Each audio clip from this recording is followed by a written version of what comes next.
Hey there, friends. What a wild couple days we've had. I put out a video yesterday speaking a little bit more in depth about my theory and my take on why this drone situation is happening, why the federal government will not talk about it in more detail, and the fact that I do believe the federal government is responsible for everything that you see going on, and they're trying to push an attempt to make the American people fearful of these drones so that they will easily give up liberties that might be tied to additional authorizations that the federal government wants in order to limit use of and potentially shoot down and confiscate drones. And yes, that's all in their new bill they're talking about. Speaking of the new bill, I did talk about that a little bit in general yesterday. I wanted to talk a little bit more about that today, some things that I found in it that take you down another rabbit hole, but it certainly shows in many cases why the government has a vested interest, more specifically politics, politicians in Congress, as well as all of the unelected people in Washington, D.C. They all have something to gain from this bill that they're wanting to push through regarding mitigation, tracking, overtaking, confiscating drones. And they really didn't talk much about reauthorizing this bill that was going to be going away at some point this month. And now that we've seen this reintroduction of all of these drones doing crazy wild things and nobody seems to know, they know that it's not a threat, but they don't know why it's not a threat. Now it seems like things are falling into place. Remember how I said how these politicians wanted to make the people fearful in the United States of these mysterious drones in order to push through new legislation? Well, oddly enough, Mayorkas, the DHS nutbag, who should be in jail, by the way, and hopefully one day he is in prison, he came out probably hours after I put my video out, and guess what he was doing? Begging for new legislation to be placed on the American people regarding drones and all of the things I just mentioned. Like Donald Trump, he just called on the Biden administration for you guys to either release any information it has about these mysterious drone sightings or shoot the drones out of the sky. How do you respond to the president-elect? Well, first of all, the statements I've made already are the principal message that I want to communicate to the American public. We haven't seen anything unusual. We know of no threat. Secondly, we have gone to Congress repeatedly asking for more authority to counter drone activity. And we have also asked for more authority to give to the state and local officials under our supervision, because he correctly notes those authorities need to be expanded. I want to play something another New Jersey congressman, Republican Jeff Van Drew, said about the drones over his state in New Jersey. Listen to this. We're not being told the truth. They are dealing with the American public like we're stupid. They don't know what it is. They don't know what it's about. They haven't taken one down to analyze it. They have no idea where it comes from, but they know that it's not that. I mean, that's nonsense. They do not know what they're doing. Why don't they take one of them down, analyze it, and let us know what's really happening? What do you say to the congressman? Well, first of all, we have experts, and he should not diminish the extent of their expertise and the extent of their dedication to the well-being of the American people. These are individuals who dedicate their careers to the safety and security of the United States of America, number one. Number two, it's not as though anyone can just take down a drone in the sky. That in and of itself would be dangerous. Do you have the authority to shoot down drones? Our authorities are very limited. That is precisely why we have gone to Congress to expand those authorities. Our authorities are limited by the United States Coast Guard in the maritime environment, the United States Secret Service in its protection of our national leaders, the U.S. Customs and Border Protection with respect to the border. We have various authorities that are discrete to the particular missions. We can't just shoot a drone out of the sky. But do you know for sure these are drones or unmanned aircraft? What are they? We believe that there are cases of mistaken identity where drones are actually small aircraft and people are misidentifying them. There very well may be drones in the sky, of course, but those are commercially available. One can go into a convenience store and buy a small drone. There are also commercial drones as well. But we know of no threat or nefarious activity. And I want to repeat, Wolf, that if we learn of any cause for concern, we will be transparent in our communication of it. We know that some of these drones, whether in the Middle East or Ukraine, have weapons, have missiles attached to these drones. Wouldn't it be smart to at least get a look at these drones to see if they are armed? Wolf, there is no question that technology has advanced in the realm of drones. They can fly farther, they can fly faster, they can carry heavier payloads. Our authorities need to keep up with the technological advances. The chairman of the Homeland Security Committee in the House of Representatives, Mark Green, has argued for and advocated for that expansion of authorities. So has Congressman Pfluger. We agree with that advocacy, and we have sought increased authorities. So that guy should be in jail, right? At no point in the Biden administration's history have I ever believed that traitorous bastard. He opened up the southern border, told everybody that it was closed. He made America less safe, told everybody we were safe. This guy is a liar. This guy, Mayorkas, is the enemy. There is no doubt this guy is an enemy of a sovereign United States. This guy should be in prison.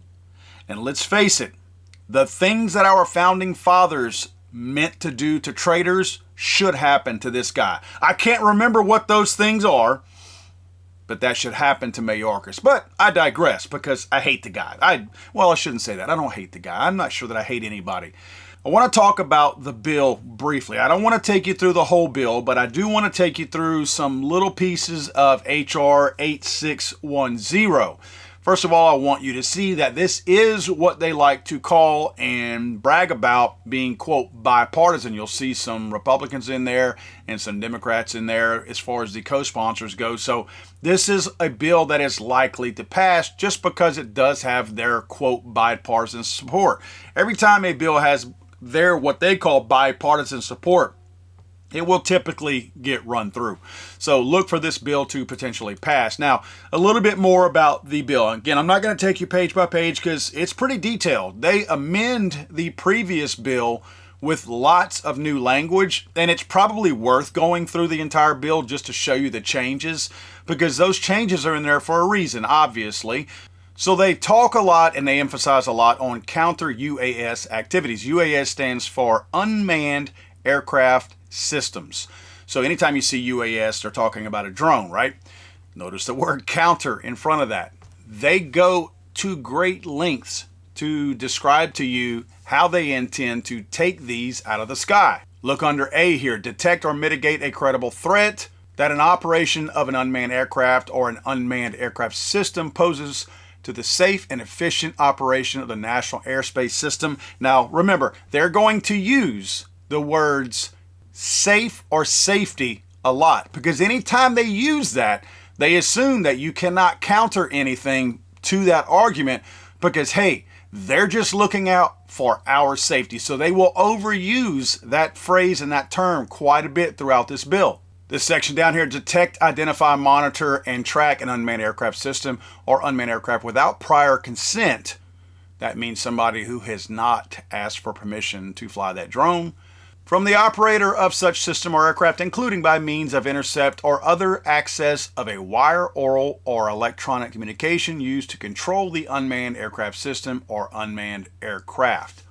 B, contact or warn the operator of an unmanned aircraft system of a potential counter-UAS action authorized under this subsection. Again, the action is already authorized by the passage of this bill if that happens.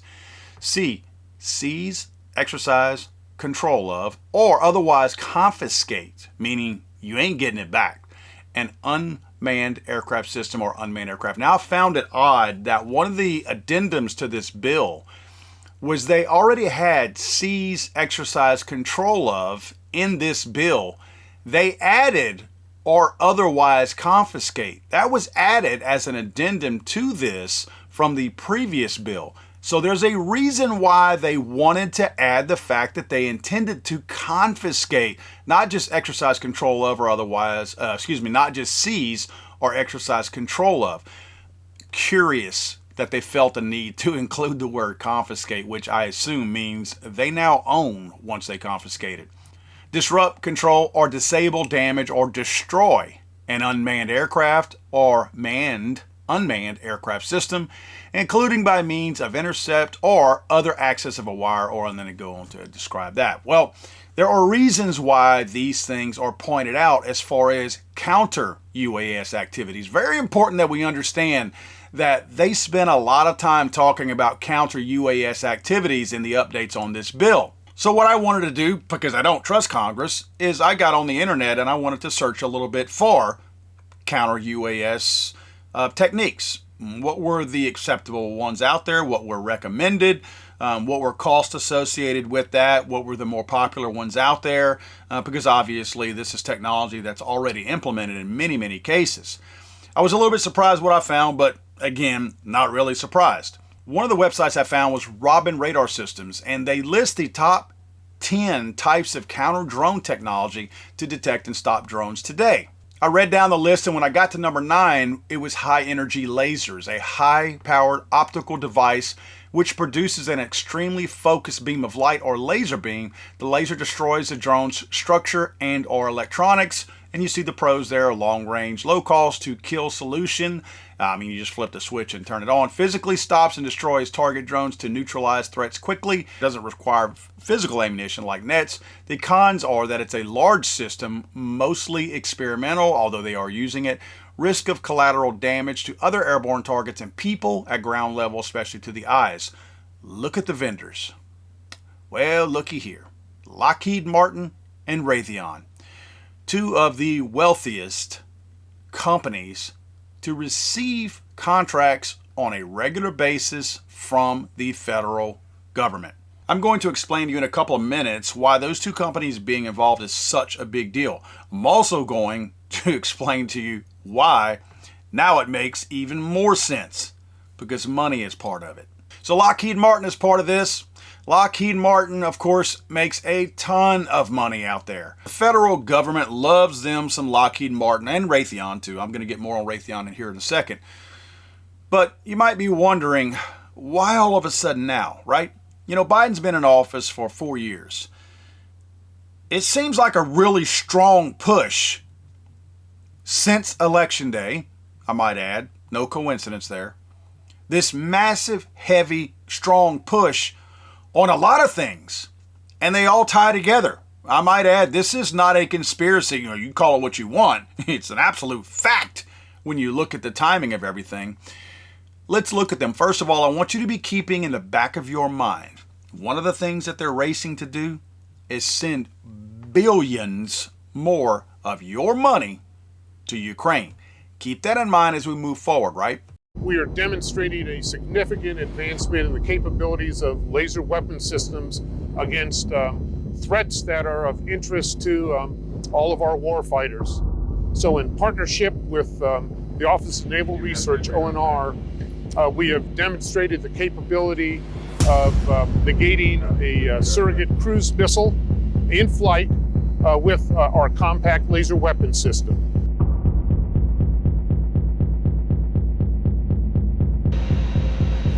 Lasers on. Actual kill and bill are on. Track looks good. Alright, here we go. Firing.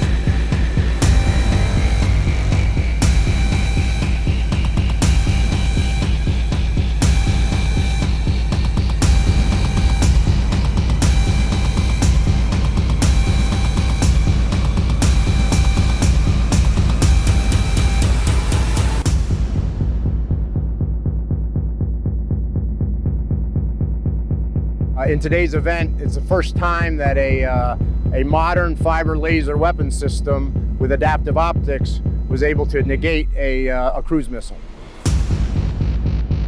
I'm really proud of the team, and we had a multi-BA team that had to work long hours over significant periods of time, and today's results show perfectly how well we performed. Now, speaking of Lockheed Martin, I want you to know a couple of things. If you go to their website, you're going to see a little bit more about their different types of technology. Speaking on the money being spent right now, and again, the rush to get money overseas, Lockheed Martin's joint ventures with Raytheon also received a $1.3 billion contract to produce over 4,000 Javelin missiles to replenish stocks sent to Ukraine. The larger contract for this program could be worth up to $7.2 billion and provide an indefinite quantity of missiles between 2023 and 2026. Note that 2026 date is a little over a year away, into Trump's term, into a term where Trump said he was going to end the war with Ukraine and Russia. You don't think Lockheed Martin and Raytheon hear that? You don't think they believe that? Because let's not forget, Obama let Russia take Crimea from Ukraine. Then Trump came in there and Russia didn't do anything for 4 years. Biden took office, they invaded Ukraine. Russia did. So look for this to come to an end abruptly once Trump takes office on January 20th. So don't think that Lockheed Martin and Raytheon are not seeing all of this. Now, when we talk about that $1.3 billion contract to produce over 4,000 Javelin missiles to replenish stocks sent to Ukraine, I've had arguments with people who have said, oh, we didn't send them money. We sent them old stuff. And we're going to replenish with newer stuff. Really? We sent them old Javelins that work exactly like the new Javelins that we're replenishing. It doesn't matter who gets the new or the old stuff. The fact is that the United States is on the hook for $1.4 billion worth of Javelins, regardless of who shoots them and who gets shot with them. We're paying for them, meaning me and you. Now, Lockheed Martin also won a $4.8 billion deal from the U.S. Army for these same systems. Lockheed Martin was also the biggest recipient of contracts to replenish depleted U.S. weapon stockpiles, receiving nearly $2.3 additional billion. You want to know a little bit more about the value of Lockheed Martin? Lockheed Martin's market value increased from $98 billion at the start of 2022 to $127 billion by the end of that same year. In 1 year, this company was worth $29 billion more than 12 months earlier of that same year. Now, Lockheed Martin ain't the only one involved in this. Remember I mentioned Raytheon. Raytheon has made a good chunk of money. Raytheon is part of that Lockheed Martin joint venture where they brought in $1.3 billion to produce that more than 4,000 Javelins to replenish that stock for Ukraine. So they shared in the profits from that, Raytheon and Lockheed Martin both did. Raytheon also received a $478 million contract from NATO to replenish Patriot GMT missiles that Germany sent to Ukraine. Raytheon also received a $678 million contract to manufacture tow weapon systems for the U.S. Army, and Raytheon's annual market value increased by $14.8 billion. So where am I going with this? Well, let me tie some of those things together real quick before I proceed. Okay, if we have our federal government who are flying drones to terrorize American people, let's face it, I don't think you and I are terrorized, but there are people that are likely terrified at these massive drones flying over their homes and the federal government going, ooh, we don't know who it is. And they're over there with their joysticks flying them around. They're making it a point to terrorize the American people with the use of drones and then acting like they don't know who it is, but it's no danger to you. And then just keeping that mystique out there, which makes people think something is not right? Don't you agree? Then at the same time, they're in the other side of their mouth saying, well, if you give us this additional authority to control that type of stuff and just push your congressman to pass this bill, we could solve this. But there's a gap in authority right now. Make no mistake, guys. When they say gap in authority, there's no gap in authority. Do you think if any of those drones were a perceived danger, they'd still be flying right now? Federal government would not be waiting for permission to shoot one of these down if they were true dangers. But they keep citing this gap in authorization because that's their way of saying, oh, well, it's not covered right here. So we need you to give us this additional authority to be able to take them out. So in that additional authorization and additional means to take these unmanned drones out, it would require mitigation efforts by, of course, defense contractors, right? Like Raytheon, like Lockheed Martin. And what better time to push those things than 40 days out or 30-something days out from the new president taking office, who has promised to end the war that all these other people have made a lot of money from. Now, I'm going to get to who else is making money. I don't want to demonize just the Lockheed Martins and the Raytheons of making all the money, because they ain't the only ones getting rich off of that Ukraine war. We got a lot of people on this side of the Atlantic who are doing really well right now as a result of the Ukraine war. And with the threat of it going away, this is a way to jam in a little bit of, let's call it fear, of the American people, or towards the American people, to where they just blindly and carte blanche give Congress just overwhelming authority to do whatever they want, which is going to replenish or at least replace some of that revenue lost if that Ukraine war does in fact end, right? So now's the time to push that through, especially since they have overwhelming support by the White House and all those fools over there, because let's not forget the ties directly to Ukraine from the Biden administration and his family. So who else gets rich? Well, lobbyists make a lot of money. Lobbyists pay a lot of money. You know who they pay that money to? Members of Congress, the Senate. That's who gets paid a lot of money. First up is Lockheed Martin. Look at their money down there. Total lobbying expenditures for this year, 2024, year's not even over, $9.5 million. That $9.5 million went to people in Washington, D.C. who are responsible for voting in or voting out various legislation. $9.5 million by one defense contractor. Just one. There's many of them out there. These just happen to be the two biggest ones. That is a ton of money that these guys are paying to simply force the hand one way or the other with these politicians. Now let's look at Raytheon. Raytheon spent $10.4 million of their own money. So between these two companies, just two of the defense contractors out there, they have spent over $20 million to convince Congress that they need to vote in their favor, or they're going to stop paying their $20 million a year to these congressmen and senators. You think those people are willing to let that go away? Imagine what they're paying for with that. Imagine what the Nancy Pelosi's and all that. Let's remember, these guys go into Congress. Now, I'm not trying to get you to feel sorry for them. I'm just giving you some facts. They go into Congress and they get paid $173,000 a year. They leave out of there 4 years later, 8 years later, millionaires and multimillionaires at that. It's legal for them, but they're getting it. It's bribe money. That's all it is. Lobbying money, bribe money. And let's face it, we in the gun industry have benefited from lobbying money also. I say benefited, at least some of it has been paid to give to some of the pro-gun people out there to get them to remember us whenever they're voting, right? Not to the tune that the anti-gun people, the crazy moms with wacky wackos and whatever their names are, they pay way more money than the pro-gun outfits out there. But my point is, lobbying money is useful if it's your cause, and in this case, this is their cause. This is the kind of money that we are seeing get paid, and let's back it all the way back up again, and I'll summarize it real quick. Federal government creates a problem, create fear with the American people. They introduce a bill and say, if you guys would just pass this bill or encourage your members of Congress to help us pass this bill to give us this overwhelming authority, we can make this problem go away. You people in New Jersey are tired of the drones? Tell somebody to pass the bill. We'll pass the bill and we'll handle the drone issue for you. Problem solved. We just need this bill solved. Because let's face it, the timing of this is not lost on me.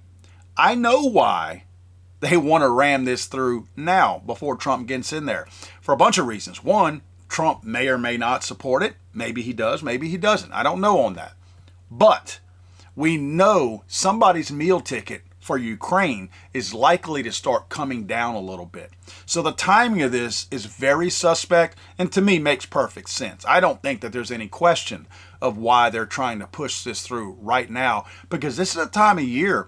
Let's be real here. These politicians, they don't want anything to do with Washington, D.C. They take more time off than Santa Claus. And right now, they don't want to be in Washington, D.C.